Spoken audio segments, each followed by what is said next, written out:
Welcome to Even Tacos Fall Apart, a podcast where we explore mental health one story at a time. I'm MommaFoxFire, and today we're talking about something that doesn't get nearly enough attention, the mental health side of physical injuries and healing. Before we jump in, I want to mention that this interview was recorded back in 2020, so some references might feel dated, but the conversation and the lessons are absolutely timeless. My guest, LazzzyBee, shares his story with raw honesty, and I'm very grateful he was willing to open up about his experiences. When someone gets hurt physically, we focus on the visible damage, the broken bone, the torn ligament, the surgery, the physical therapy. We ask how long until they can walk again, or play sports again, or go back to work. We bring casseroles, we sign casts, we show up for the tangible stuff. But we can easily miss that every physical injury comes with a mental health component that's just as real and often just as debilitating as the injury itself. And there's not a casserole for that part.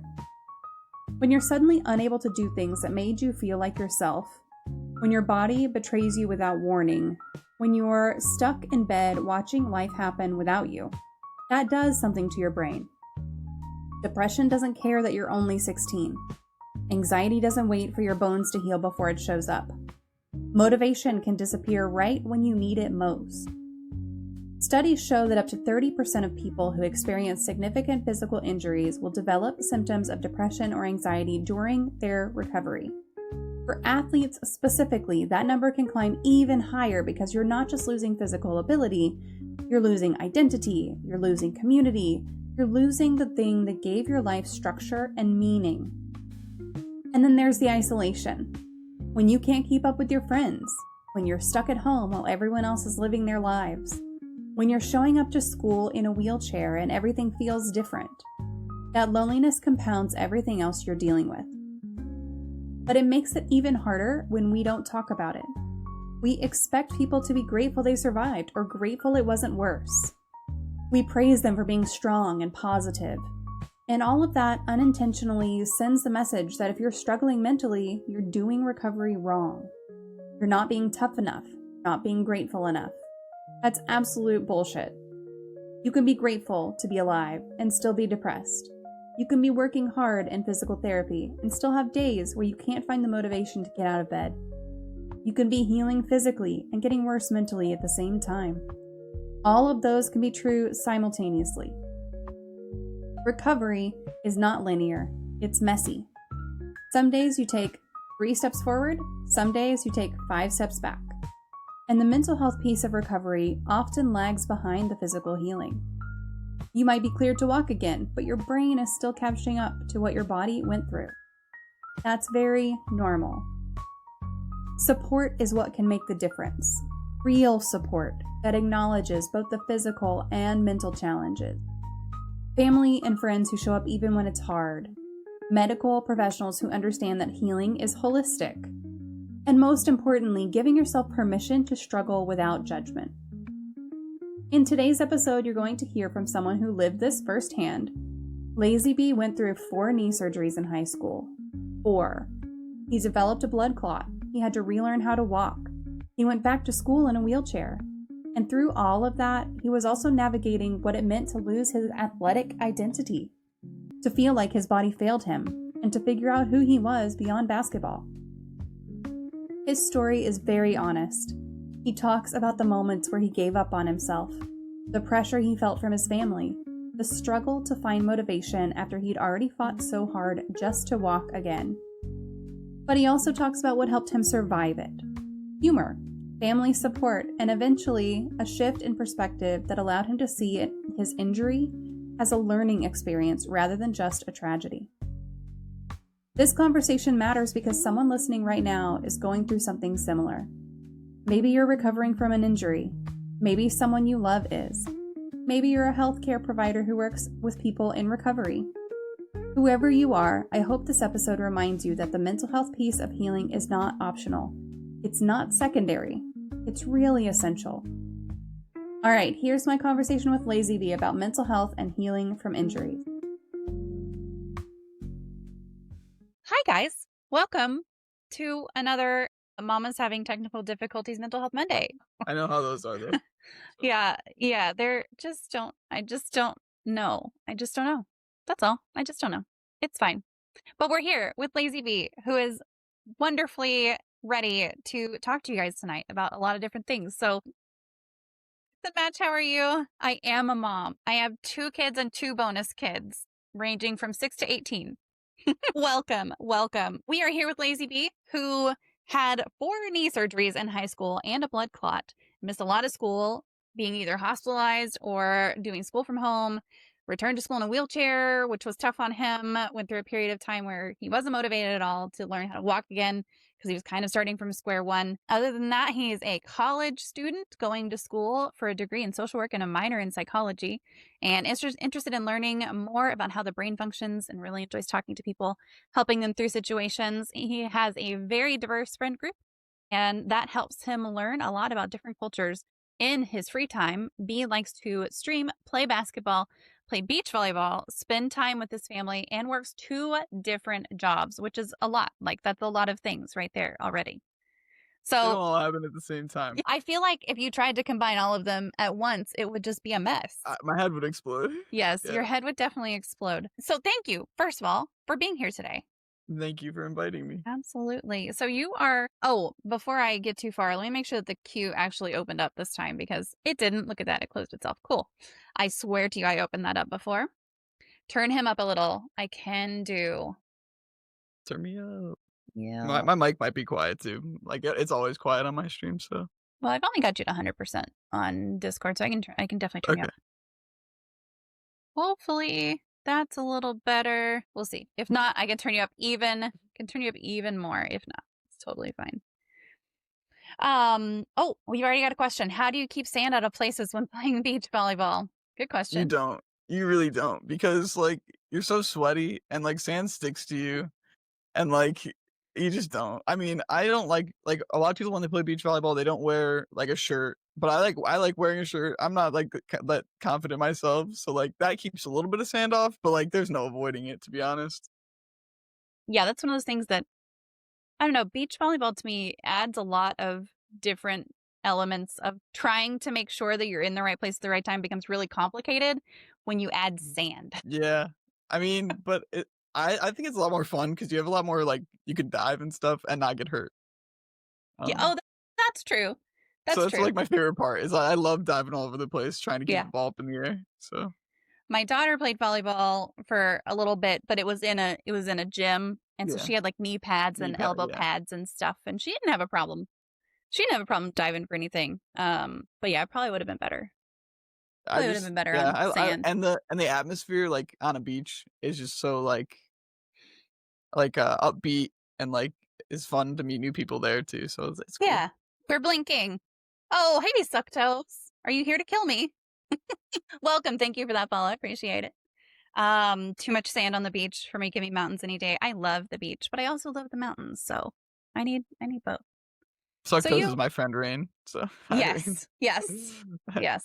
She killed me a lot the other night. Yeah. It was pretty awful. So you mentioned having 4 freaking knee surgeries and a blood clot. Can you tell us a little bit more about what happened that kind of led you up to those? Yeah. This is honestly a pretty long story. But sophomore year, I played basketball in high school along with like some ultimate frisbee, but that wasn't really too like grueling on my knees. But basically, all I did, it was during a practice. I had the ball in my hand, and all I did was like pivot, right? And I just dropped to the ground. Like I had no idea why I was injured. It was so scary. I was in a lot of pain. And my coach was actually yelling at me to like get up. He was like, "Quit joking around. Like get up. Like nobody hit me or anything." And I was like, "Coach, I can't." Right? So I just like sat through the whole practice on the sideline. He didn't really understand how much pain I was, so I like sat through the entire practice, and then kind of went home after. I couldn't move my leg from a straight position, so I know something was wrong, and I went to the hospital and found out I, shredded my meniscus, which is Wha- so, like, you here's your leg and your kneecap. The meniscus is, like, the padding underneath your kneecap that prevents it from hitting your leg, so I shredded it. I didn't tear it, or else they would've just kind of, like, took the torn part off and left the rest. Because I shredded it, they had to take the whole thing out. So that was the first surgery, was to take it out, and then they were like, "You're still really young." I think I was 16. So they wanted to do another surgery to give me a transplant from a cadaver to give me a new meniscus. So I went through a transplant, and that left me bedridden for like 4 to 6 months, I'd say. I couldn't Wow. move. So, like, I was losing weight, like muscle mass weight, and I had a lot of, like, family support during that time. Like, I was at home and, like, I had a machine moving my leg to stop blood clots from happening. So I used that, like, every day nonstop, and ended up still getting it. One day, my mom realized my foot was swollen, and, she's like, "Wow, that's weird. It wasn't swollen after surgery, and it's swollen now. I'm gonna call a doctor." The doctor was like, "Well, it might be nothing, but if you wanna bring it in, do it." So we're like, "Alright." We went in. They're like, "Yeah, you have a blood clot." I actually took my first ambulance ride to main campus, and, they kept me there for a while to heal the blood clot. It was actually on my birthday. I got the blood clot on my Oh, birthday, so they gave me a gift card when I got to the hospital, and they're like, "Here's a gift card," and it was Apple gift card, and I had a Samsung phone, and I was like, "Damn." oh man. Yeah, That's that that's story. that's crazy. So was the machine the one that like you put under your leg and it moves your leg down and it moves your leg up? Is that what it was? Yeah, it was like this big fluffy contraption Yeah. where you, like, put your I was also wearing big stockings because like, those help Mhm. blood flow on both my legs because I couldn't, like, move, so they wanted me to wear them both. Yeah, but it was a big, weird, fluffy machine that would kinda, like, bend my leg, Yep. and I had a big ice machine too. Like, this it was yeah, they're Yeah, pretty cool, to be honest. my grandpa had a knee surgery before he passed, and that was one of the things that they gave him, and they were like, "You have to do this." And it hurt him. Like Yeah, it was not comfortable for him to be moving like that, and so he wouldn't do it while he was at home. Well, then he had to go into the hospital for something different because he had a tumor on his spine that had his cancer had metastasized, and so it was pressing on his spine, and so he went to the back institute, and eventually wound up in the hospital, kind of for end of life care. And they were like, "You still have to do this." He wasn't no, happy I had with to go it, back. but that contraption was crazy. I didn't realize it was to keep you from getting blood clots, though. That's pretty cool. Yeah, it was also to expand movement too, like, to keep you moving, Yeah. like, just in some way, Right. so it wasn't Right. just for that, but it was to Yeah. keep your blood flowing. Yep. Dr. D asked if it was compartment syndrome. Compartment, like what happened to my leg? Is that Uh, why? Like, well, I don't I know. guess So, he can expand on that, I'm sure. I did have something, I don't know what compartment syndrome is, but my meniscus shredded like, so easily because I had an oblong meniscus, so, like, usually your meniscus just covers your kneecap, mine was longer, like, it was, like, outside of it, so it was easier to tear right there, so that's why it shredded, and they're, like, guessing I have it on my other leg too, so I have to be really careful, but I don't know what compartment syndrome is. Yeah. I don't either. I appreciated one of his nurses that came in when we were there. She was friendly, but wasn't going to let him get away with slacking off. Oh, yeah. No, no. The nurses at that hospital, which hospital was it? It was like Baylor. It was like Baylor. I don't remember which. I can drive you there, drive you straight there. But the nurses there were great. They were like, "Have you been doing your stuff?" And like, "I don't see it written down over here." And then he would ask someone else, and they wouldn't just ask Grandpa because Grandpa wouldn't lie, but he would tell a joke to distract all day long. Sounds painful. Yeah, no kidding. We do have another question. What was causing the computer issues the other night? I told you. I told you. Oh, okay, the computer issues. So, after all of that, the 2-hour IRL phone stream, I figured out that it was just my HDMI cord from my monitor. It was loosely plugged in, and it was lagging everything, like, a tiny bit, and all I had to do was unplug it and plug it back in. Uh, Shout out to you guys for sticking around for that, though, and helping me out, for real. That absolutely sounds like something that would happen to me also. I mean, I have It was funny tech because I had issues so so many often. people that, like, knew about tech that tried to help me, and they had no idea what was happening either, and then one person was just like, "You try unplugging your HDMI cord?" And I was like, "Yeah, might as well try, I tried everything else." It And that worked, was it. so, I love yeah. it. I love it. Yeah, the extent of my, "Hey, something's broken," is, "Well, did you turn it off and turn it back on again?" That's it. That's all Yeah, I you did got. come in my chat and say that. You did you did say that's the first thing you said, Yep. Yep. and I was That's it. like, "It's like 5 times I tried." Yeah. That and install CCleaner, and that's it. That's all I can help you with. I did that too, and Oh, it cleaned my computer, so, hey. yeah. Yep. Absolutely. So you're going to school to study social work and psychology. What made you become interested in that line of study? Okay, so I was never one in high school to know what I wanted to do when I came out. So, like, I went into college kind of no major, but I declared a major in computer science because, like, I spent a lot of time on computers, and I was like, "I can make a lot of money doing this," right? And I was good at math, kind of, in high school, so I was like, "You know what? This could be it," right? So I went in, and they were like, "Here's a math class that's super hard," and I didn't do too well, so kind of scared me away from computer science, and coding was rough, and everything was so scary, so I was like, "I don't really like this." So I switched majors the next semester to physical therapy because I was like, I went through a lot of this and I really like enjoy the people helping me. And I'm like, I really want to help others like they help me because like it impacted my life and I want to do that for other people. But then I got a lab where I had to like touch, like stretch and like pinch people's fat and like measure their cholesterol. I didn't really like touching people, so I was like, this isn't for me. Yeah, So that's then I you switched. definitely have to touch people for physical therapy. Like yeah, I didn't know I wouldn't like it, I had to try. Yep. So then I ended up switching to social work 'cause I like the interaction with people, but not so much like the touching involved in in physical therapy. Yeah. That's fair. And like you that's one of those things like you just wouldn't know until you know. And I'm fairly certain that I like social work, but this is my first semester in it, so it's going well so far, and I've met a lot of cool people through it already. Yeah. Well, that's good. Dr. G said boo social work. He literally is a mental health professional. It's okay. Good try. Hey, Flav, how are you? So you have a lot of hobbies and 2 jobs, and you said you don't do them all at once, which is probably Mhm. good. Do you do anything specifically for self-care on a routine basis? Not really, but I did just start collecting vinyl, like, records, and I do take time to just kinda, like, lay and listen to them sometimes recently because 'cause I've been, like, kind of, like, all over the place, and I'm like, "I need some time to just listen to some music," and, I do spend a lot of time with family and friends. Family right now because it's kind of dangerous out there, but, I don't really and I don't in my head, I don't really need to because I enjoy all the things I do, like, the hobbies and the work, and work's not work for me because my one job, I work with the Cleveland Cavs, and I love basketball, right? And I have an amazing boss, and she's my stepmom. Amazing. Best boss I've ever had, and I work for JCPenney's is the other one, which is kinda stressful, but, like, it's fine, I don't do it often, right? And my hobbies are, like those are what I would do for my mental health, right? Like, my hobbies are, like, streaming, playing basketball, and beach volleyball, and those to me, like, are stress relievers. Yeah.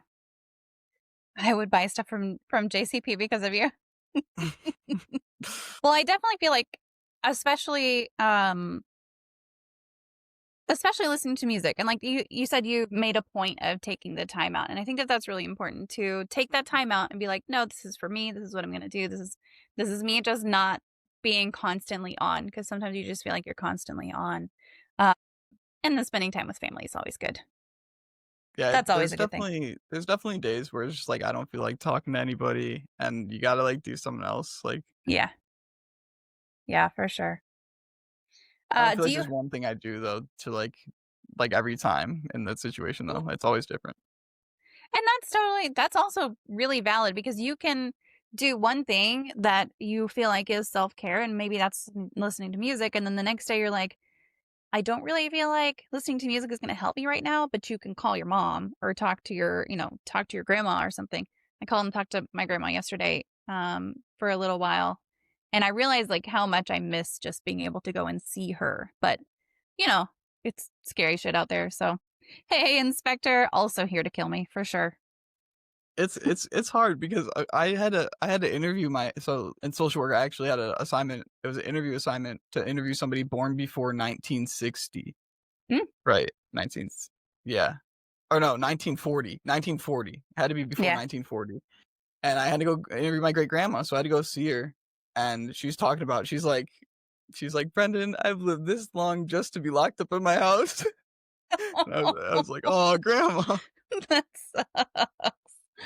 She was Oh, just that joking, but sucks. Yeah, I know, I know.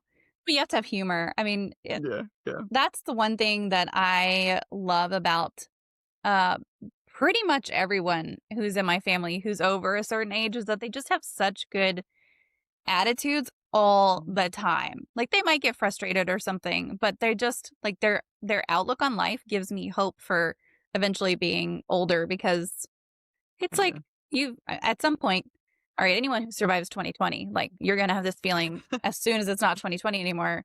But eventually you're like, I've lived through so much shit that no matter what life throws at me, it's okay. It's going to be all right. I will say humor is definitely important. Like humor during rough times is like so important in my opinion, because like I remember this one time when I was in the hospital for my blood clot. Actually, they had to keep me there to manage it so it didn't move. And my mom, the very last day we were there, like overnight, she found out that the chair she was sleeping in actually folded out into a bed, and she goes, "Brendan, now that I found this out, you're gonna go home tomorrow." And I just remember laughing at that moment. And there's just like moments like that where it's just like they're good. You Yeah. remember them.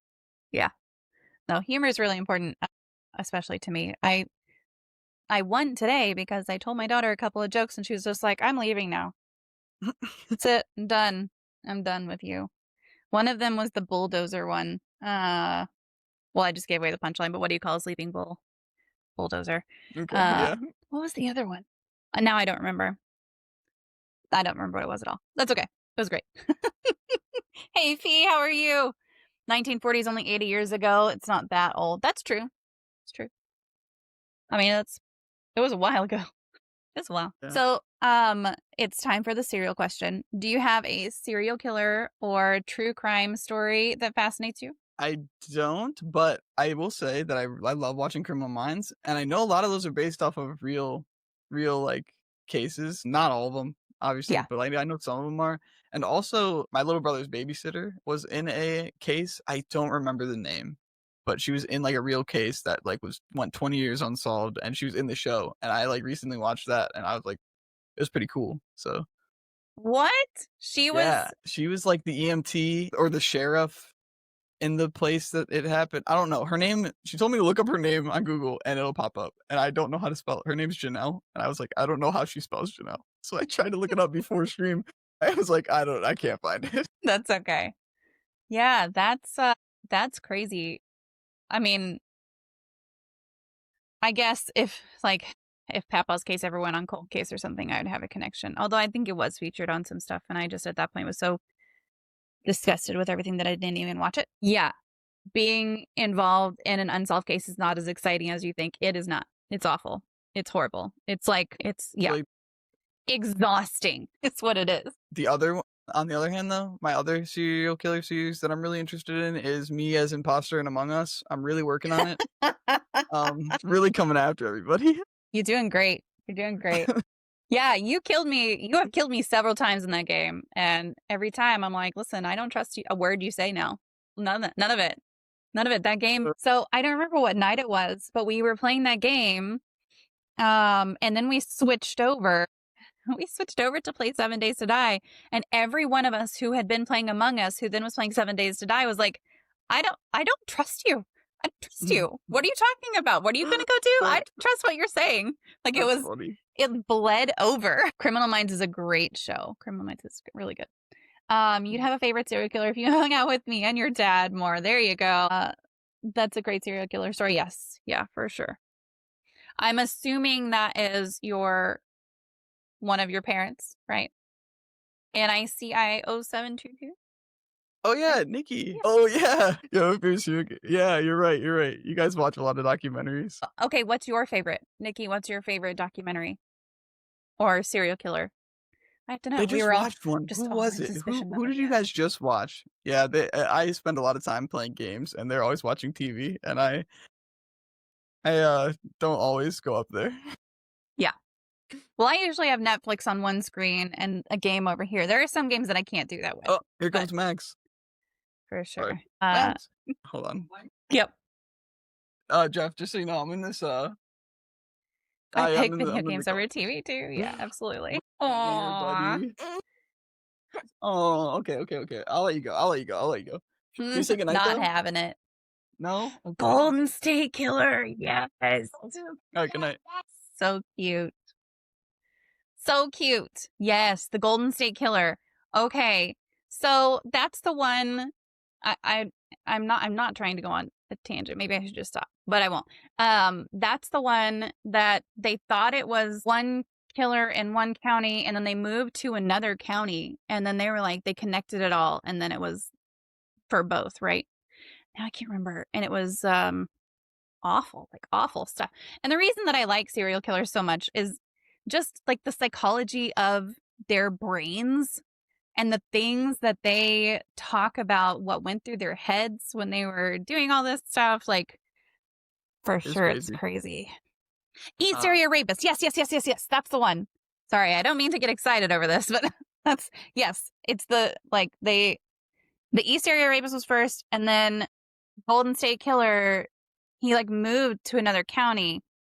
One of them had a college in it, and then they were like, wait, this is all the same guy. Yeah. It's crazy. That's a good pick. The human brain is very interesting. Yes, absolutely. We do have another question, and that is, what is your favorite poem? My favorite poem. I don't read a lot of poems. Nikki's gonna make fun of me. Fair. But I'm gonna say that something by Dr. Seuss. I like it. Any of them. Even though Dr. Seuss, I've heard, has done some bad things. Maybe, right? Oh no, I don't want to know because I really like his books. My kid loves his books. We're just not gonna talk about it. Yeah, we're gonna ignore that. What we don't know. It's fine. Although I found some shit out about Picasso recently, and I'm like, I took an entire art history class in college, and it covered Picasso specifically, and they didn't talk about any of this. Dang. Yeah. Now I'm like, wow, history's crazy. If I recall correctly, the woman who started writing I'll Be Gone in the Dark was the one who coined the name Golden State Killer. And the catchy name was what helped get people interested in solving the case. Wow. Picasso was a fuckhead. Yes, no kidding. No kidding. So you talking about kind of your healing from your knee surgeries and everything. So looking back now, would you do anything differently as far as your own mental health during your recovery from those surgeries and like your time in the hospital and relearning to walk and all of that stuff? Would you do anything differently? During the recovery process, like most of the time I had a good like head on my shoulders because of my family and friends like pushing me through it. I will say after I like basically learned how to walk again, because the therapy I went through, I had to like go in water and walk first because I couldn't even do it on land first. And the water treadmills were fascinating. Those are awesome. But after that, after I could walk, I kind of like lost motivation because I was like, all right, I did it. Like I can do it again. But like after I could, I didn't want to strengthen my leg because there was pain and I had to carry weight. So like two things that like aren't fun for me, and like stretching was never good. So I like don't have flexibility and like it's still weak and I still have to work. It was just I went through so much work to be able to do it, like to be able to walk again, that I didn't want to go through the extra work to get my strength back. So like if I had to do anything, I would get that initial strength back. Like I would tell myself to like try to get that strength because it's harder now to get it than it would have been before. Yeah. And you went back to school, right, in high school in a wheelchair? I did, yeah. Immediately when I went back, they gave me a wheelchair. Well, I had to have a wheelchair, and the wheelchair on the side in crayon, like it was like mucky crayon. You know, if you like put crayon on metal and it kind of like sticks there because it's like it said Crippler 1000, and I was like, Mom, I cannot ride around in this. This is not the wheelchair. I cannot do this. This is going to be bad. So we actually went to the hospital and got another wheelchair, and I had to ride around in it.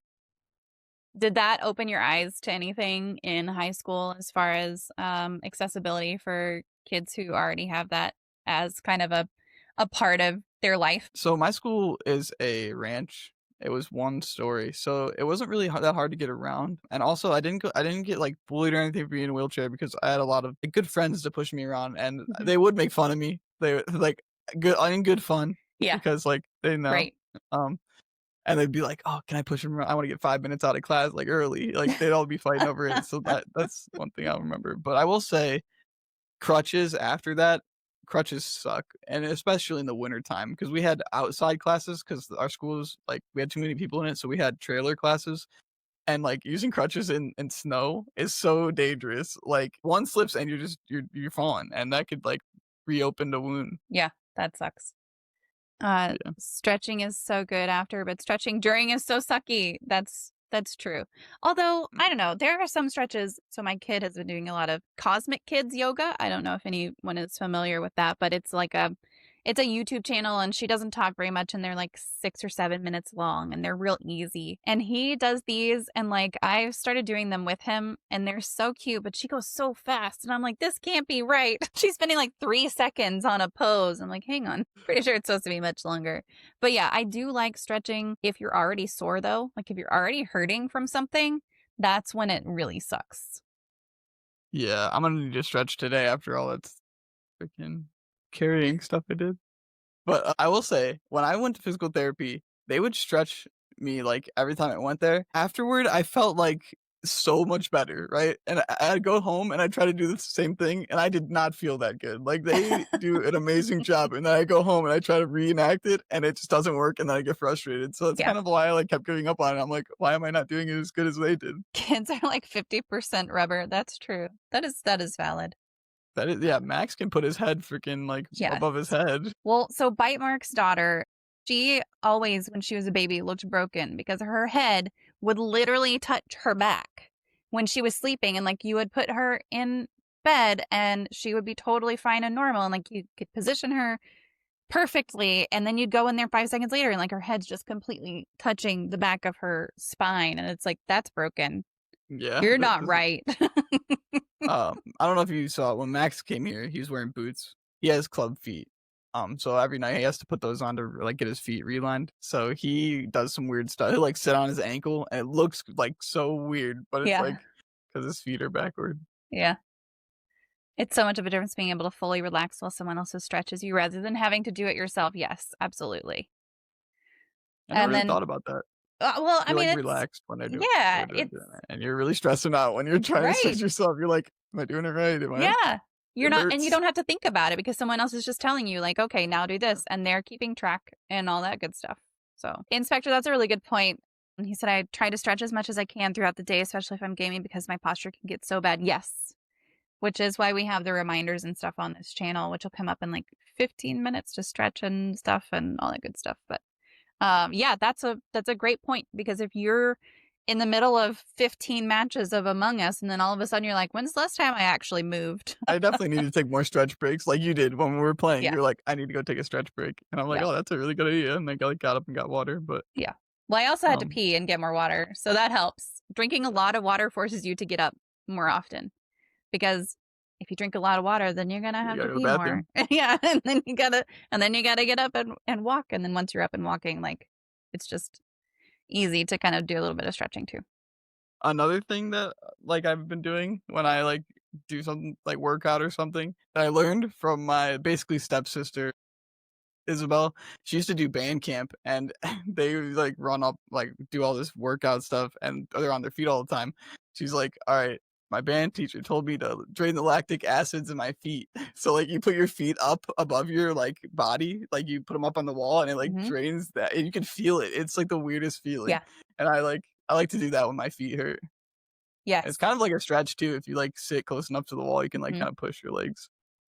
So. Yeah, and if you're ever having trouble doing that one, because I've tried to get like my daughter to do that one with me. And if you're ever having trouble, the way that I was trying to tell her to get as close to the wall as possible is to actually lay with your foot on the wall and then kind of scoot your butt to a wall and then lift one leg and then lift the other leg onto there. And then you're like, everything is touching and it is a really good stretch because then you're straightening out completely. And then if you want to make it even worse, you can reach up and touch your, like as far as you can, reach up and touch your toes for a little and hold that for a little bit. I can't even touch my toes and I'm only 5'6". It just takes practice. It just takes practice. No, I think I could, but my knee would bend a little bit. Yeah. Alex and I started helping each other remember water. It's important. It's important. Worse or better? Better. You want to make it better. So what would you have wanted those around you to do differently during your recovery to better support you? I think both your kind of physical healing and then also maybe your mental health as well. I don't know. There was times where I really don't know because my family was there for me the entirety of the time, even because like my parents are divorced. Even my dad would call me and like my mom was with me and like everybody around me, even like I had 2 friends that they weren't like great friends, they weren't like my best friends, but they showed up and made me a cake and like brought me a cake. And I was high. I was actually like high on painkillers, obviously, like most of some of the time. So I actually couldn't like give them a proper thank you. And like I remember like a week later, I was like, thank you for the cake. I was like out of it. And yeah, I don't know. They did everything. I couldn't ask for like a better recovery, to be honest. So I don't really know. And I look back at it as like a learning experience, not like a bad thing that happened to me because of that, because it went so like well. But I will say like there was something my mom I think I wrote this down. She said there's something that really helped was like she said things happen like she told me she's like I think things happen to certain people because they can handle them better than others can. So like and I like putting me in that mindset really helped me through a lot, I think. Yeah. That's something that is hard to understand in the moment. Yeah. But like I grew up Baptist, and one of the things that I heard over and over is anytime I'd be like, well, why is this happening to me if I am a quote unquote good Christian? How come I keep having these bad things happen? And they, it's kind of like the why do bad things happen to good people? And the answer was always God's not going to give you more than you can handle. And Mhm. while I don't know that it's necessarily God giving you or not giving you things at this point in my life, it's like, yeah, if something bad happens today, look at all the stuff that I've lived through before. And I really do feel like we learn so much from every experience that we have that it's just one of those things. There's always something to learn. And if you can get through it, then that's what you got to do. Do you have any advice for someone in a similar situation where they're struggling to kind of find their motivation after a physical injury, or they're healing from one and they don't feel like it's ever going to get better? Is there anything you would say to them? When I made the page setup, I turned the thing black. The words are gone, the questions. No. So I don't know. I'll give you a little stall time here. Bite said, I have survived every hard thing in my life so far, and every day is a new record, so got to keep it up as best I can. Listen, I'm going for like my own personal best every single day. Every single day is my own personal best. I like that. That's a really good way to put it. So during it's honestly really hard. And I had a lot of struggles with this question because I don't remember like what advice I was given, But when I thought about it, I was like, you just have to take everything at your own pace, like how you can handle it, how fast because I said I had 4 surgeries. I only told you about 2. So I didn't really take everything at my pace. I wanted to get back fast, right? So my advice would be to listen to your doctors and go slow and recover fully because I like wanted to get back so bad that I like pushed myself and I tore the cadaver one and now I only have 60% of that. Oh So my God. I had 2 surgeries on that one because of me being stupid. So take your time and don't push yourself. They're doctors for a reason. They know Right. what they're talking about. They went to a school for a long time to Yeah, be able to for a tell you very what long to time. do. Just to help you. Yeah, and I was ignorant about it. I didn't know.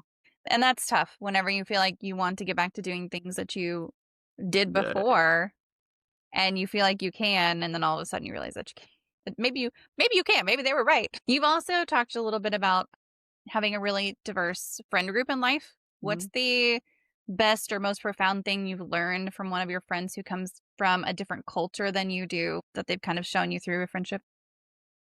Yeah, so I will say that me growing up with a bunch of different, like, diverse friends, like, from each category of life, I'd say, I learned that you never know what people are dealing with in the background of their life because it's so different everywhere, And I've learned to not judge people by what they're interested in doing.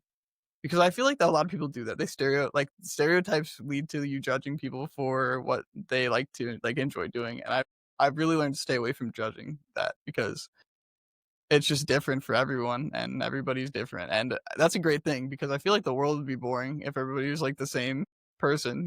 So that's what I've learned. And I'm honestly blessed with all the like friends I have that I still have from high school. Cause I know a lot of people when they go to college, they like everybody they know in high school, like they don't talk anymore. And I still have this tiny group of friends that we like stick together and it's a great thing, I think. Yeah. Yeah, once you leave high school, like, especially if you didn't go to college with the friends that you were closest Yeah, with, and we don't. they're just not Yeah. right in front of you, Yeah. and you're making new friends and it's just they're not right in front of you. So I keep up with a very few people that I went to high school with, aside from like just being Facebook friends with them, because I'm Facebook friends with hundreds of them, and like I I don't know all of their lives, but I kept up with like just a handful, and I'm really glad that I did because now there's just so many things that you can talk to someone that you've known for a really, really long time. Yeah. That if I were to tell one of my colleagues at work who I'm friends with about something, like they wouldn't have the full picture, you know? So it's good when you can hang on to those friendships through college. It's hard though. It really is. Yeah, and it's honestly also fun, like that humor, like to poke fun at each other for our differences is Yeah. like one of my favorite parts about it because like that's like the beauty of everybody being different, but it's fun. Yeah. Yeah. Does what you've lived through help you relate to others in some way? Are there times or have there been instances where your kind of background and your injuries and what you've gone through, and even like the struggles related to that have helped you connect with someone else? I feel like it does because I use it I use my like kind of my story as like to show somebody that there is light at the end of the tunnel, like especially like younger people. Like my sister is like 16, and if she's going through a rough time, I could be like, "Look, Lex, I know this is like an injury and not maybe like a mental thing or like, but you can get through this." Like I use it as like there's a light at the end of the tunnel kind of thing. And I think the mixture between me liking to meet new people and talk to people and me going through that hardship is like perfect because then I offer like information that can like provide positivity, I feel like. Yeah. Well, and even if it is a physical injury, there's almost always some mental health piece of that that's tied to it, Yeah. right? Like if you're going through a surgery and then you're my grandpa in the hospital having to do this knee thing that's painful for you. There's lots of mental stuff that you go through and that those around you go through. And like, that's even if it's a minor injury, like their impacts bigger than just an injury too. Not that the Like, injury isn't big enough. You also noted in your kind of bio to me that you enjoy talking to people and helping them through situations that they might be going through. What is it that you enjoy about that? um, I I think I just like to see other people happy. I mean, like who doesn't? But like I feel like life's too short to like live in a negative vibe, you know, and I feel like just bringing positivity to whoever. And I like meeting people, so like I just like to, see others happy. Yeah. There are definitely people who don't, though. Like, There are I definitely agree. yeah. I'm the same. Like, I want everyone around me to be happy. And if someone else isn't happy, I'm like, what can I do to help you? I just want everyone to be happy. But I can promise you from There's experience, there are people who want to see everyone around them be miserable. I will never understand that, like, I don't know. Yeah, Fee said you'd be surprised how many people like to see other people unhappy.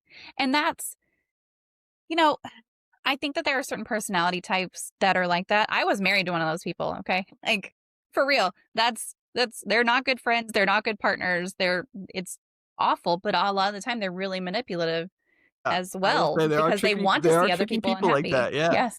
Yeah. Where they make you feel good, but, like, also, it's like they're manipulative. Yeah. Yeah, and it's because they have to get close to other people still. Like everyone needs other people to survive. So they have to have these relationships, right? They have to have these relationships that support their own quote unquote survival, whether that's in a business or a marriage, or they, want someone to be a friend and they have something they need from another person. But that's the thing. Like as soon as they're done with whatever they need from you, they do whatever they can to make you unhappy. And it's like, I don't get Yeah, that. it's like 0 to 10, do not recommend. Absolutely. Yes. 2 out of 10. Yes. Yes, absolutely. It was awful. It was awful. Is there anything that you learned? So you're a social work, you're studying. So social work is your major, right? And psychology Minor is in your psych. minor in psych. Yeah. Okay. Is there anything you've learned in your studies so far that has kind of already proven itself to be true, kind of in your own life experience or been particularly helpful in some way? So, not in social work because this is my first semester. I'm in week 3, but I have met this one teacher on a Zoom call, and she has already given me a lot of information about the field and super helpful lady. And she spent a lot of years in the field, so I'm excited to work with her. But I will say I had this psych class, and it was called developmental psych, and my teacher was amazing.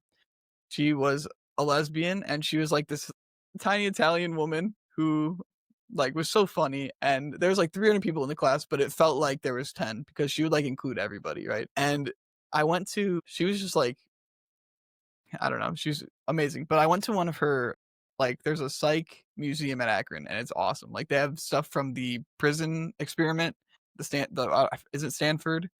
Like, I don't remember, but it's cool. There's like the teaching monkeys how to talk, and there's like all this cool stuff. But she did like a talk show there about love, and she talked about her being like in the LGBTQ plus community, and I've learned a lot from that and how to like really like learn about it because I'm like not part of that community, but I wanted to learn about it, so I went and like I learned a lot, and I'm very accepting to others like now more so than I was before that experience. So that really was eye opening to me.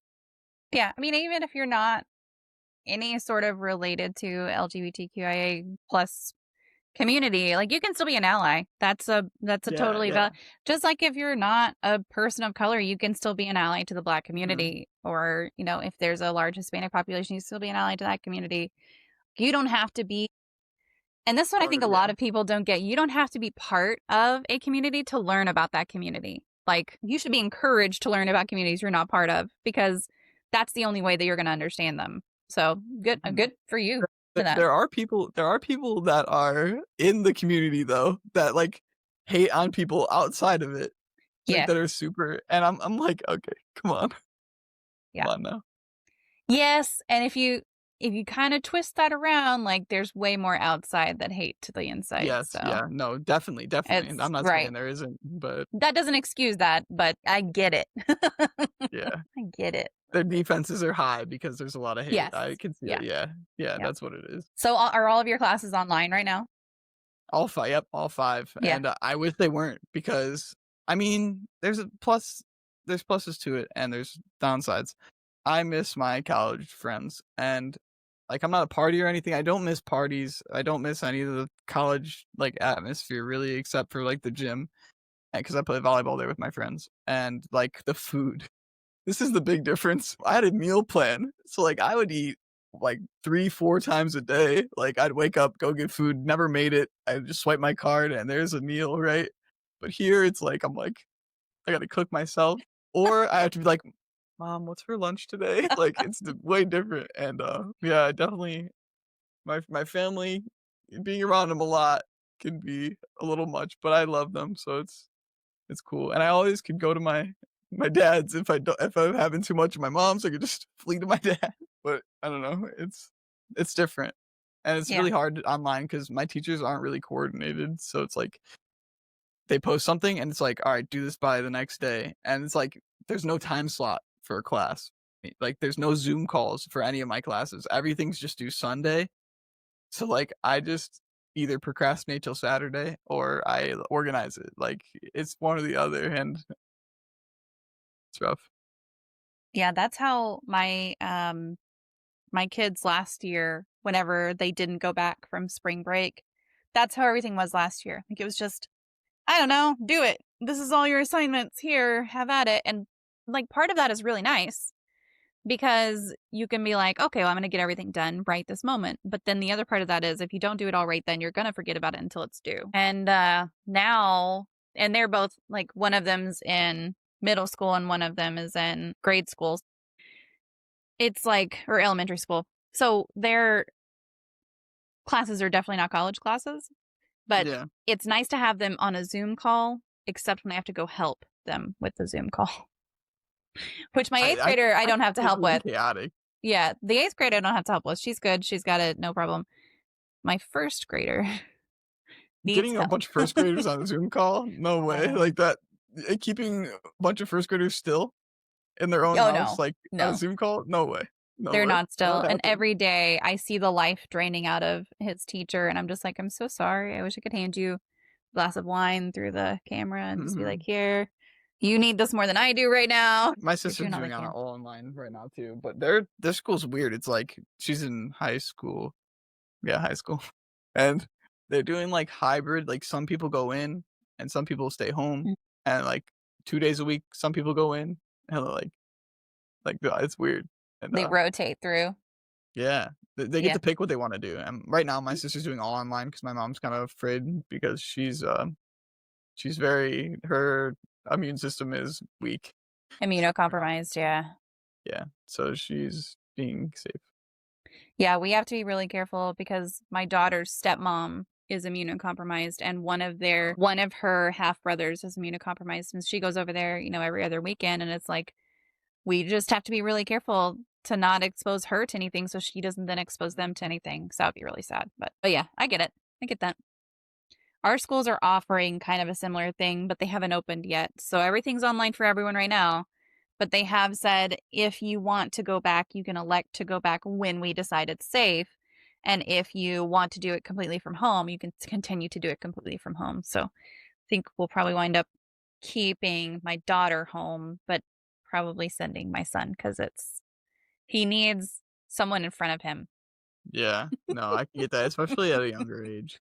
Right. And I think if I weren't working, I could just sit there with him all day. But I'm also working. Oh boy. Hey, Frost. B is my favorite late teens, early 20s male Fall Guys streamer. That is very specific. That is very specific. I wasn't good enough to just be like the Favorite. Oh, wow, let's see. No, I'm joking. I'm joking, Frost. I appreciate you. Bite Mark said we also have the choice, and my kid is kind of mad about having to keep doing from home. We've talked about it, and she seems to understand. Yeah. I adore you. If you say so, Frost. I'm joking. Now you have to prove yourself, Frost. Now you have to prove it. Prove your love. So have you considered pursuing any mental health certifications while you're studying as well? Or do you feel like you'll just wait until you've graduated or passed testing to become kind of an official mental health pro? So I saw that question and I was like, I didn't even know there were certifications on mental health, like outside of just being like a professional mental health person. And I don't even know what that is, to be honest, like what that role, like what that's called. But when I saw that, I was like, yeah, I'm like super interested in doing that, like outside of school. But I don't know if I have the time I don't know what is all incorporated in getting it. So like, I don't know if I have the time to go out of school and do that. I know like for example, like a CPR, like you go and do CPR for like a couple months and then you get the certification. I don't know if it's like kind of like that kind of thing, or you can do it at your own pace. I don't know what, like, you have to tell me more about it. Well, most of them, Frost said I would kill for you strictly in video games. Okay. I feel like that's fair. It depends on the certification, and the state, like Texas, which is where I am, has a mental health first aid done through, is it NAMI? So I'll have to do some research, like in my state. Yeah, you'll have to look in your state. But it basically is mental health CPR fee. That basically is what it is. You can do CPR certification in a day. Yeah, it's just based on hours. But you go, so the ones that I have, there's one that was purely online. There's one that was in person. There's another that was in person. There was another that you had to do some training for. I have like 4. All right, so I have mental health first aid. Hang on. I can tell you what they are. And that one was an in-person one where I had to go and sit through. It was an all-day class, and they did actually call it mental health CPR. That is what they called it. They were like, this is like CPR for mental health. And that's a mental health first aid certification. And then there's the No Stigmas has a really good one. It's an ally certification. So that's the one that's just all online. Beneath the Skin also has one. There's Heart Support is offering a course right now, but it's like a commitment. It's like a 6-month commitment. So I'm working on that one right now. So it's I'll have to look it around my yeah. area, it's probably like so different, right? Or is it like the same companies? Well, do you think? so the mental health first aid, let me see who does that one. Is that just it depends on who. I can't top it. Hang on. What did you learn if you don't like in the first aid thing? Like, what kind of stuff did you learn about? So we talked a lot about suicide prevention and suicide intervention, and then connecting people with resources, kind of the signs and symptoms to look for, and just kind of making it more comfortable to talk about mental health to someone who's clearly in crisis. We ran through a lot of scenarios, kind of like you do with CPR, where you're running through, here's how you do it, and now let's try it. They set up some scenarios of like, they did their best to illustrate what it was like to have multiple voices in your head while you're trying to have a conversation with someone else. So it was a lot of empathy based kind of thing. And then they would do like, okay, well, this person's in crisis and you're out in the park running. Haha, I don't run because it hurts me. I would be walking in the park because that's fun and beautiful. But like, you're walking by someone, they're clearly in crisis. Like, most people just kind of like, what's wrong with you kind of thing. And then the act that you should kind of take on is to stop and say, hey, you doing okay today? Is there something I can do for you? Like, are you all right? Are you really okay? And so it's just kind of that intervention piece of you could be the very first thing that helps someone for that entire day. National Council for Behavioral Health. Here, I will put it in chat. And you can find, and then, you know what, I'll put it in our Discord to talk also. I see it in chat if you. Yeah. So, yeah. So that one's a really good one. I really recommend that one quite a bit because it is very thorough. Very thorough. And it just kind of helps you understand and respond to other people, which is nice. Lots about suicide prevention. Like, that was, if I had to say there was a main topic, it was mainly suicide prevention. Of if someone expresses that they are wanting to kill themselves or they're thinking about killing themselves, like, there's a lot of different things that you can talk to them about, ask them about before you even get them connected with someone who can really intervene. But the main thing is just don't leave them alone. So that one's really good. That's a really good one. Cool. I'll have to look into it. Running does I am interested in I actually like running. So before I played basketball, I did cross country, and I actually hate like lifting. I love lifting. I will lift all day. Lifting. I love running, but I don't do it often. I say I love it, but it's not like I do it often because my knees hate me. But like, I love doing it, and that's why I wish I had more strength in that much of it. Like, I have to lift, but I want to run. It's like, yeah. No, I'm not a runner, but you give me weight and let me do lower body stuff, I will do it all day. Upper body stuff, you can just not give me weight and I'll still do it. My upper body is like, I cannot. My arms are just so weak, and they've always been weak, and I can't get them. But running, my lungs hate me, my knees hate me, my brain hates me mostly. I've never gotten past this sucks part of it. And I was a runner for like 3 years, and I did all sorts of races, and I did the not Ironman runs, the mud runs. Spartan? With like yes Spartan. I love Spartan. So my stepdad does like the warrior, like the Spartan, so he has like all the medals, and he's trying to do like Ninja Warrior type stuff. I did like the easy ones, and they were fun. Yeah, I miss doing them. Those are the only thing that I liked about running, was those. Yeah, because those were fun. There's like, you can like do obstacles and stuff and do them with friends. And doing them with friends is the best. Obstacles, I never got past great. the mental part of running either. This sucks. This is like I still have that, but like I also like, I'm like focused, and like it's like relaxing to me, but it also like sucks on my body. Yeah. But I admire people who can just plug along. It's just not me. That's one of the things I liked about watching people play Hellblade: Senua's Sacrifice. Oh yes, it's a decent presentation of hearing voices. It's definitely interesting to see people that have never experienced it try to function with all the talking going on. So one of the ways that they, in that course, illustrated that was he took a piece of paper and he rolled it up. Oh my God, I can't roll up a piece of paper into like a cone. Okay, well, he rolled it into a cone, and then he stood next to. He stood, right? I tried. He stood next to someone, and he would like be like, okay, now carry on a normal conversation.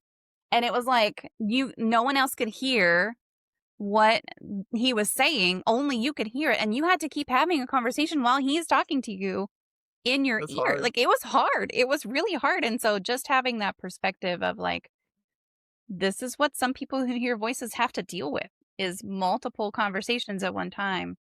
But yeah, I can ride a bike for days, but can't run for shit. Yeah. Right. I love bike riding. I miss it very much. I like bike riding as well. I don't have a bike right now though. Bike riding, like stationary bike, was my favorite thing to do to pass time when I didn't want to work out on my leg. I would just sit there and it's so freeload. It's just like, heck yeah, I'm riding on a bike.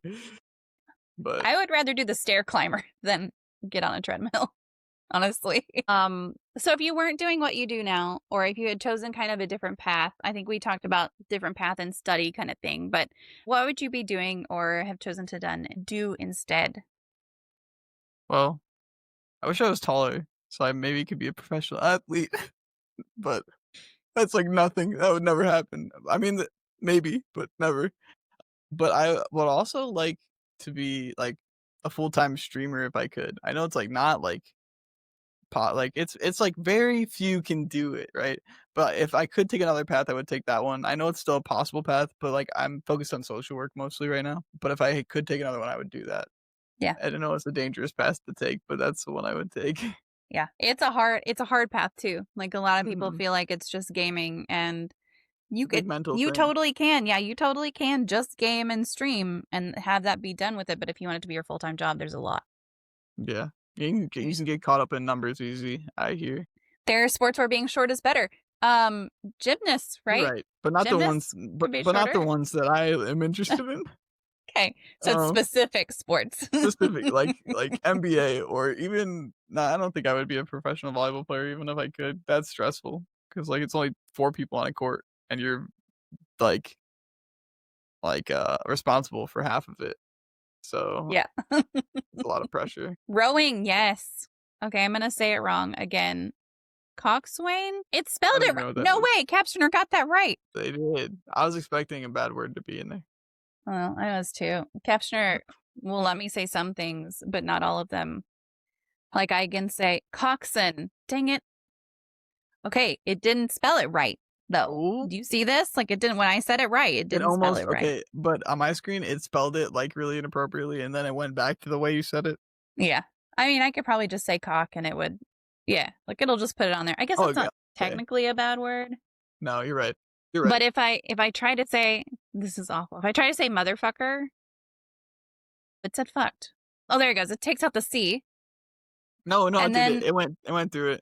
And then if I say glory holes, that's the one. That's the one right there. Oh, it gets rid of it. What?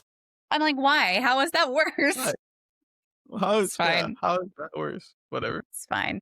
How Okay, did- so wait, hold on. I gotta figure out, how did you find that? What context did you find out that word was black? Okay, never mind. We don't have to talk about it. I actually don't remember. I don't remember what we were doing at the time, but it was something, and likely story. maybe I was just trying. Yeah, right. We were probably playing Cards Against Humanity, honestly. I'll bet that's okay. what it was. Well, it's not Cards Against Humanity. What is it? Pretend You're Zizzy? Yeah, that one. My That's mom loves fun Cards Against You. She orders like I they have send really funny stuff. They sent her like a square foot of an island. Like she owns part of Yes. an island. And I'm like, Yes. what? And then they send her like something. She's like, get out of the US now that Trump's president. And it's like a get out of US package. And I'm like, okay. Yeah, I have a lot of the packs, and there was one political pact that they sent different political packs based on your county in Texas. And so some counties, if they were Democratic leaning, got Democratic packs, and some counties got Republican packs. And so my friend at work was like, do you want the other one? It's like, yeah, of course I do. Absolutely. Yeah, my mom's I got the actually bigger need to get box. Yes, I do too. So I have that one, and then I have the pink box that was like a promo Like an box, add-on. and I keep all of the black cards in there and the white cards in the longer one, whichever one there's more of in the longer one, and the other ones in the shorter one, and I still can't fit all of them. Yeah, there's a lot of cards. There's I a remember lot. my dad tried to play that with me, my sister, and my sister's boyfriend, and like they're like 16. I was like, this is a bad idea. We I played it know. anyway. I will never play that game with my parents again. One time, Yeah. that's all it took. No, it was bad. It was We'll bad. never do it It was again. a bad experience. It was like, boy, I'm gonna play this card and it's gonna be funny, but I'm gonna get in trouble. Yes. Well, and so I mean, part of the problem was that my dad was so drunk and he got to Mhm. something and like he was trying to pronounce it over and over, and I was just like, Dad, stop, Dad, Oh, stop, boy. Dad, stop, Dad, stop. But yeah, it's a fun game though. boy. It's a lot It of fun. is. Highly inappropriate and worth every moment. Bite Mark's question is, does your mom know about the secret card in the bigger, blacker box? No, wait. Maybe? What is it? In the top of the box, there's a secret card. Like in underneath the- the lining, in the box lining, top in the lid. If you take that off and you flip it over, you can see like there's a very faint outline of a card. And if you tear the lining of the box, Right there's a after card this, in there. Right after Yes. this, I'm gonna go Absolutely. talk to her about it. Absolutely do. Because is that one? Well, I don't want to tell you what it is. Don't tell me. Yeah, don't. I tell won't me, tell you. but- I won't tell you. It's perfect. But It's wonderful. I have to do it now. Now I have to. We were talking. That's right. You're correct. Yes. There was a news story. I think it was New York Health Department about safer sex practices during COVID and reducing face-to-face no. contact. And they talked about glory holes, and that's how we No found out. way. Yes, and that's how we found out that web capture won't let me say glory holes. That's correct. That is funny. They're promoting them. Nice. Yeah.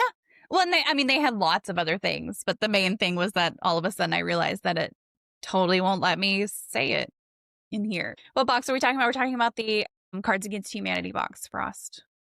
It's special, yes. Bite will DM you what it is. Just call in Morning Glory. That's different from Glory. Stop it.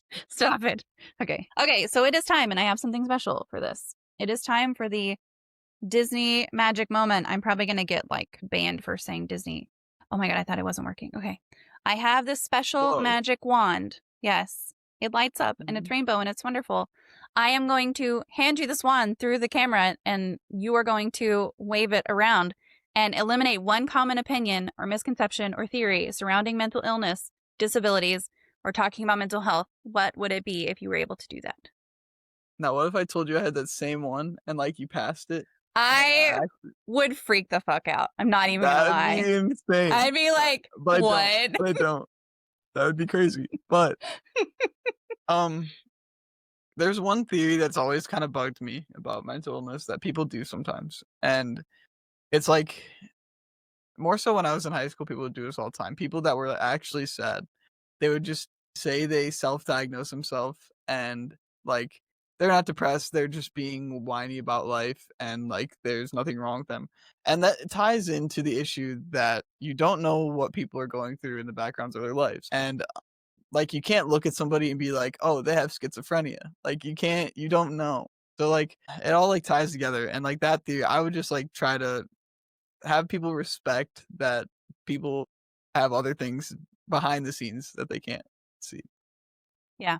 Well, and just like, I mean, it's just like diabetes. Like you might look at me and say, well, she probably has diabetes, but haha, I don't.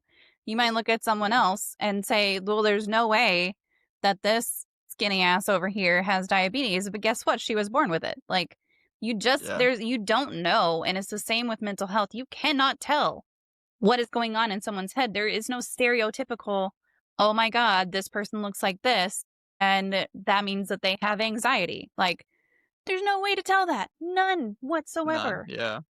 There's a lot of people who, when I started talking more openly about my depression and anxiety, they're like, you can't be depressed. I just saw you smiling yesterday. I'm like, Funny. Guess what? Like most depressed motherfucker in this building. That it is a like chemical imbalance. A lot of people just don't know that. Like they just lack the knowledge that they like that it is. Yeah. Yep. And it's, you might look at me and think, he has depression, but I do. Frost, I saw you followed me on Insta today. Thank you. I was kind of stalking you. Stalker. Oh, I did.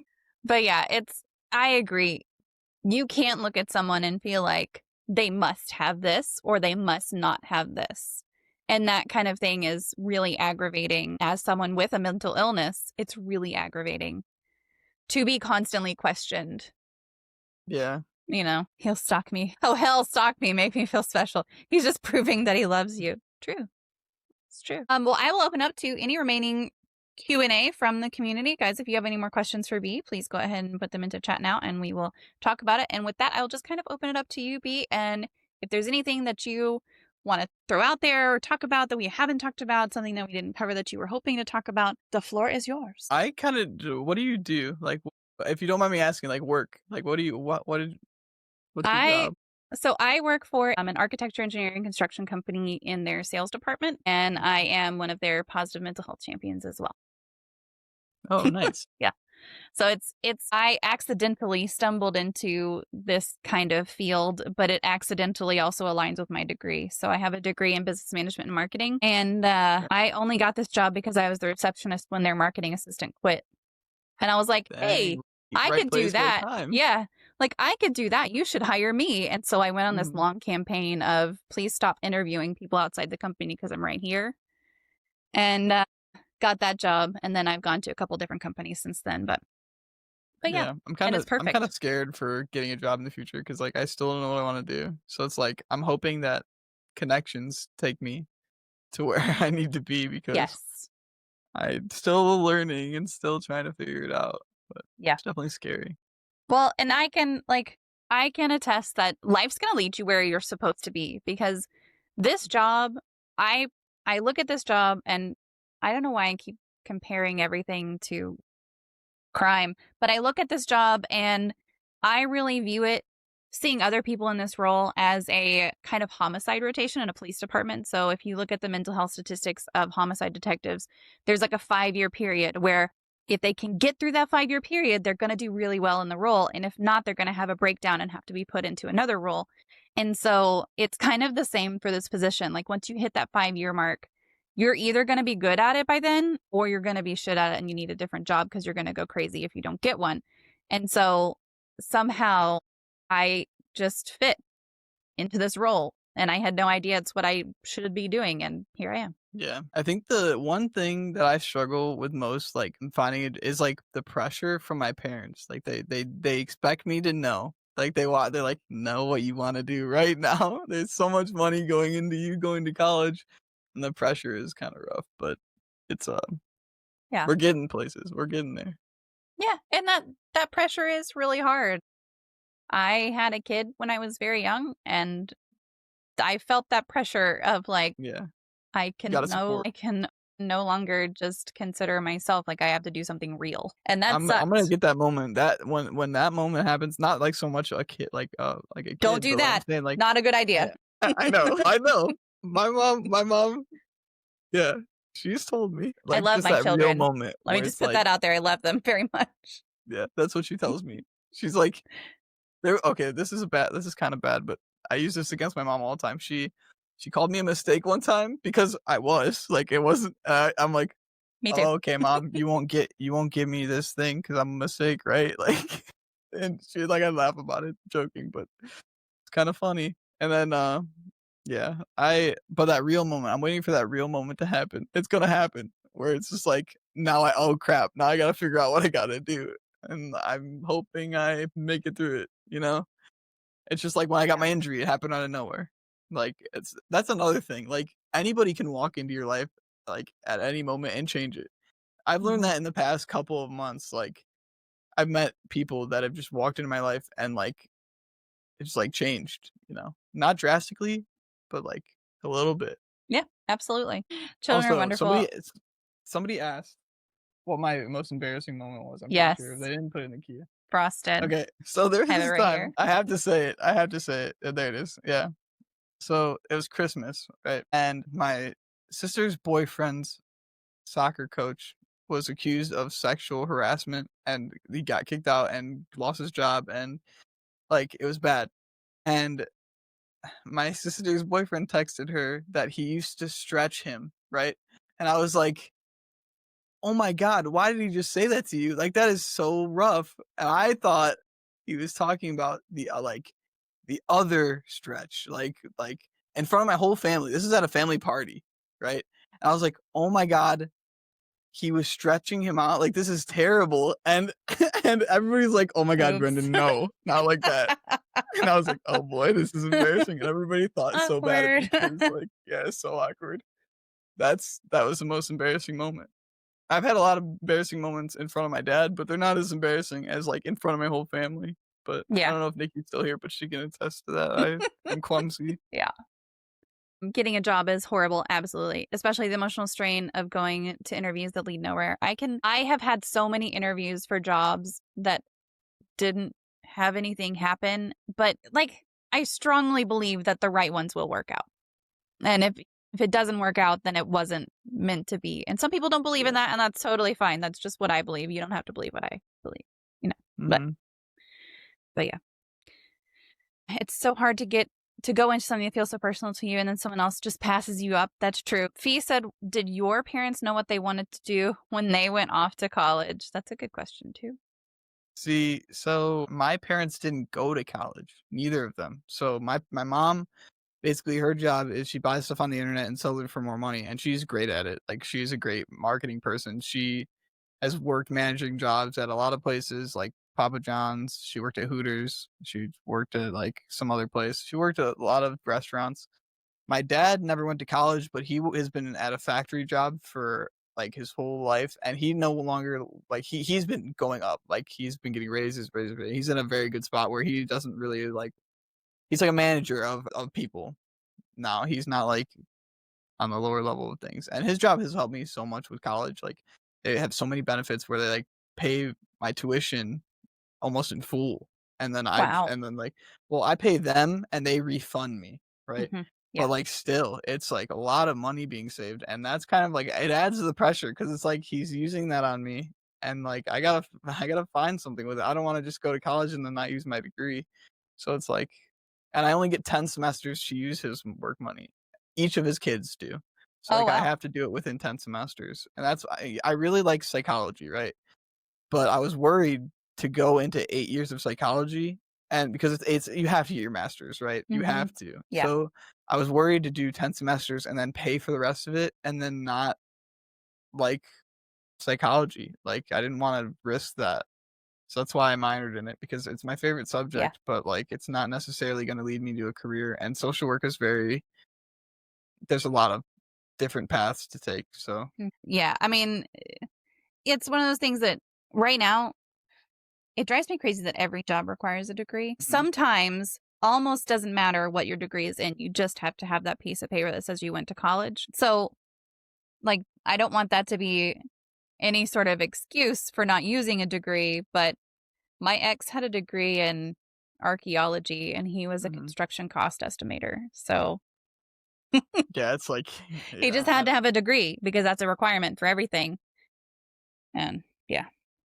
really, I'm not like, I think I'll get, like, I'm pretty confident in myself that I'll figure it out, right? But I just don't wanna upset my parents. I just, like, really don't wanna let them down. So, like, Yeah. I wanna, like, figure it, I don't know. I'm just scared. But other than that, I'm figuring it out. Children are wonderful and I love mine, but having them just not solve any problems.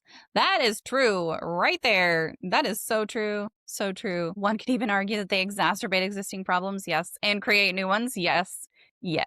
Yes. Bite said, so basically, since they never went to college, they still don't know what they want to do. That's how that works, right? Right. I mean, Exactly. there's some people that, like, that that are lucky and their parents, like, own a company and then they just work for it, you know? Like, I know people in high school that, like, one of my friends, Mark, works for, like, his dad's heating company, and that's just his career. Like, it's just, like, family line, and, like, Yeah. I wish I was born into that, because then I just know what I'm doing, you know? I've always wanted to know what I wanna do, and I just don't. I think I would hate that. I would hate being told what I was supposed to do. That would Not so drive much me crazy. told, wanna Well, know. but the expectation would I be, guess you're right. well, They my have to. grandpa did this and my dad did this, so now I'm supposed to do this. Like, Yeah, I guess I would the hate that only too. expectation on me like that is that we have a pistol that was handed down through the generations to the oldest, and now I have that. So that's the only expectation on me from my family, is that I will take care of and keep track of that pistol. That's it. Oh, Frost said, I'm afraid to go back to college and find out I spent money on something I hated. Yeah, that's true. That's what I'm doing right now. Maybe. I don't hate it, but maybe. That's He also said I was thinking of psychology and thinking of being a therapist or something. Nice. It's a lot of money. It I love is, my but if mandatory you really psychology love it, course more than what I was actually enrolled in. if you really love it, Yep. like do it. By that logic, we should all be firefighters, I think. That's true. Me and all my sisters should be firefighters by that logic. That is the...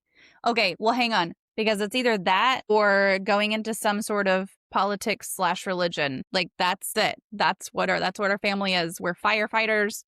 We're religion. Well, listen, if everybody's going None to of be a that sounds firefighter good. now, like if everybody in the world's going to be firefighters, then my job is going to be to start the fires. I'm hiring myself because if there's all firefighters, somebody's got to start them. We're all just constantly going to pour fire hoses at you. Like, everywhere you go, you're just going to be followed by people with fire hoses. That's it.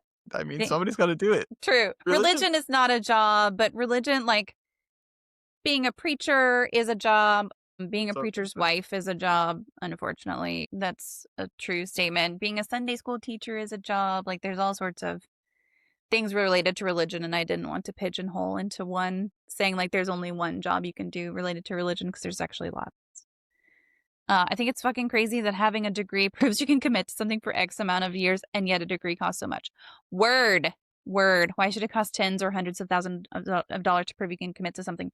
I had to pay off my student loans by selling a house.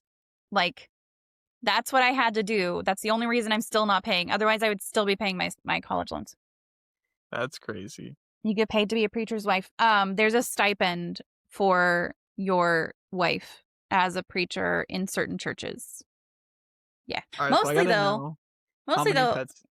Sorry. No, go ahead. I'm interested in the pets. I gotta know how many you have. Oh, I'm the like pets. looking in the background. Okay, so I gotta know. in the background, you can see. So this is Ruby. She's a Brazilian rainbow boa. Okay. And they're both hiding right now. This one's Okay. Sam. He's also a Brazilian rainbow boa. They're both babies, so they're very small, which is why they're in those. Eventually, they'll be in like a 6-foot enclosure. And then I have 3 cats. One is right here. You can't see, but he's right here. That's Tyrion.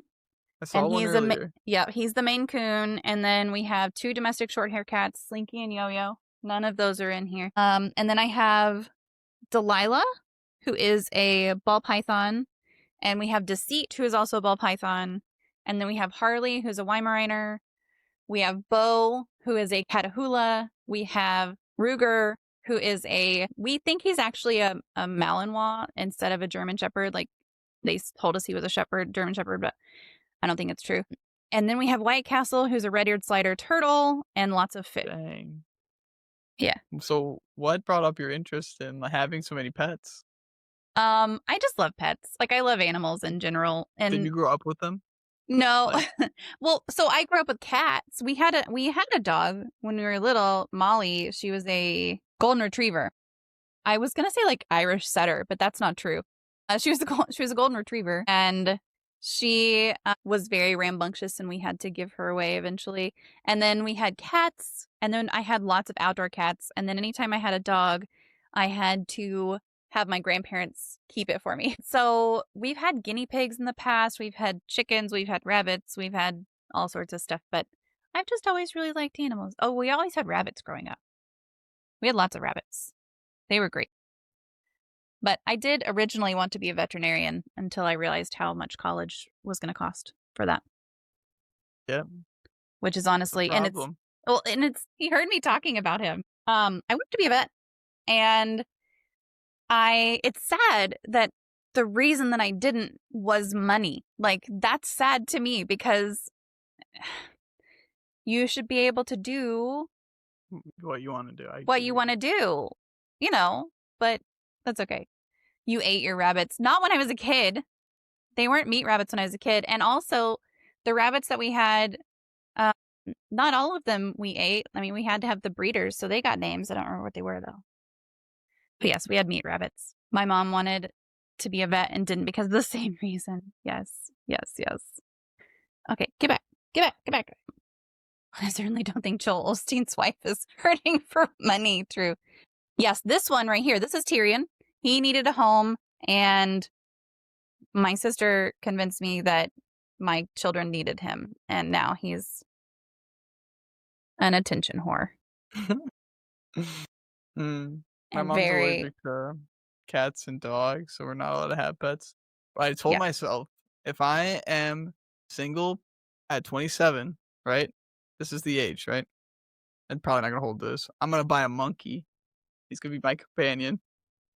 Don't buy a monkey. Don't buy a monkey. I mean, buy a Or monkey something if exotic. you really Maybe a want. duck. A duck. A duck is a great Want a idea because they duck? give you eggs. But I don't know. Monkeys I you have to just like change diapers for, and yeah, that's fine. I want him to okay, listen, a monkey, it'd be so cool to walk around with a monkey. I it just would feel be like it cool. would be really cool. And would try to take care of him and he'd have his own place because like I'd be alone. So like it's either get a bunch of one animal or get one monkey, you know? You do you, but I am done changing diapers. Like, You got a point. I've never this is really funny. I've never changed Max's diaper. He's 2, right? My mom always asked me, "Hey, can you change my?" I'm like, "Look, mom, when he was born, we shook hands, and I said, I'm not changing his diaper, and he's not gonna change mine when I'm old. We made a deal." You shook hands So with him when he was born? yeah, I did. Okay. And All I told my right. mom that day. I was like, "Listen, no diaper changing, not happening." That's So maybe I awesome. shouldn't, but That's the awesome. monkey. They are not domesticated, and they're way more work than people think. Yeah, Mhm, just do your research. probably. Like, I say the same thing because even if you're going to get, like, the Brazilian rainbow boas are beautiful. But if you don't do your research and you don't know the requirements to keep them, Yeah. you're going to kill them. Like, that's the thing. Mhm. And I don't, probably maybe a monkey is more forgiving than they are because they're just so reliant on you to give them everything. Fee, you're so close. Is that the top one? Maybe it's top one. It might be there. But yeah, like you just have to really do your research. Any living being that you bring into your life, no matter what that is, if it's a child, if it is a partner, if it is a animal, like you need to understand what you're getting into. And for humans, that means like getting to know them really well and making sure that you understand their backgrounds and everything. But also with animals, like just Google everything. Just Google. With people, you can't do that. I mean, you could stalk them, I guess, You can but, Google like them. It's true. yeah, but I mean, but, like, you're not gonna find out everything. Right. Very I true. don't know, people also change, so it's kinda hard with Yeah, people. that's true. That's true too. Nope. Get back. Get back. I'm using the wand bite. I'm sorry that I'm using the wand to keep him from getting onto my desk, but I am. Okay. Well, I don't think there were any questions left, but I appreciate you coming on tonight. And this was a really Thanks for good having me. conversation. Yeah, absolutely. It's your one now. True. Chat, give me just a minute. We'll be back. I'm not sure what we're playing. I'm going to see how many people are around for Among Us. And If you you want. could play. Oh, yeah. Heck yeah. But So let's see how many people we have who would be interested in Among Us. And hopefully we'll be playing that. But give me just a second to switch over. I will be right back. Give me like 5 minutes. I'm going to go refill my water too. okay, I'm also gonna do that. Are we Yeah. ending this? Is this what we I'll disconnect with you on Discord here in just a second. Stick around for just a Okay. second. Yeah, no, this is cool, I was just wondering. So Absolutely. I'm also gonna get water, I didn't want you to, like, Yeah. leave me here. Yep. All right, y'all. I will be back. That was my conversation with LazzzyBee, and I hope his story stuck with you the way that it stuck with me. There are a few things from his interview that I keep coming back to.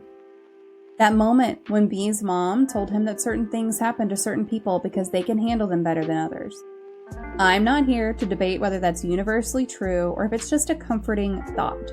But what matters is that it gave Bee a framework to survive something incredibly difficult. Sometimes the story we tell ourselves about our pain is what gets us through it. Second, Bee's honesty about losing motivation after he could walk again really hit me. We think of recovery as this upward trajectory where you get a little better each day until you're fine. But Bee admitted he gave up on strengthening his leg once he hit that baseline of mobility. He got tired. He was done fighting. And looking back, he wishes he'd pushed through, but at the time he just couldn't. That's what recovery actually looks like for most people. We don't always finish strong. Sometimes we just finish. And third, that pressure he talked about feeling from his parents, even though they were supportive. Even though his dad's job was paying for most of his college. The pressure to figure out his life and not waste the opportunity weighed on him constantly. Many of us carry that same weight. The fear of letting people down. The fear of not living up to potential. The fear that we're running out of time to become whoever we're supposed to be. B was very young when we recorded this, 19 or 20, and he was already feeling that pressure. If you're feeling it too, you're not alone. One more thing I want to highlight.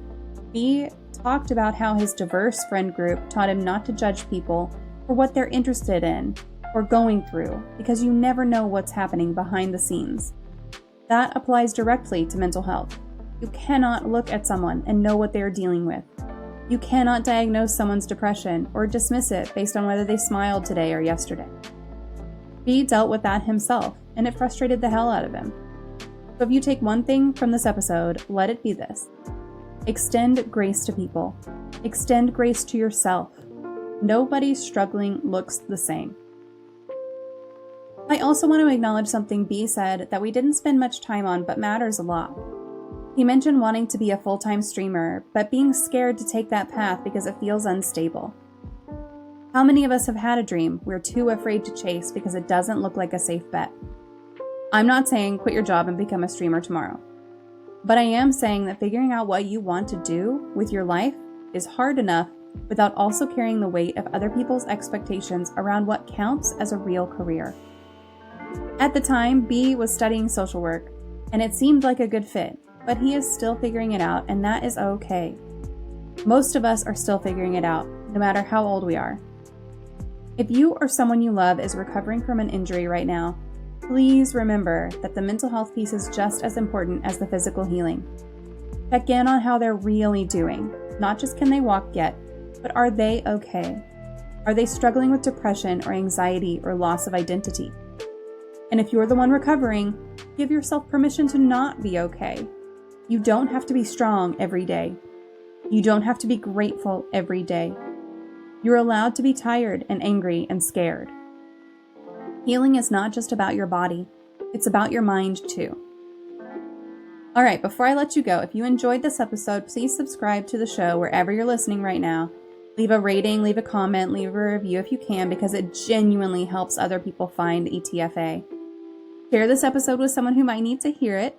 And if you want to support the show, you can find links to tacosfallapart.com in the episode description. There's all kinds of ways you can support, and also ways you can connect with me, ways you can become part of the community, and jump in our Discord where people hang out and talk about mental health and gaming and life in general. Come join us. We would love to have you. Thanks so much for listening. Thank you to LazzzyBee for sharing his story with such honesty.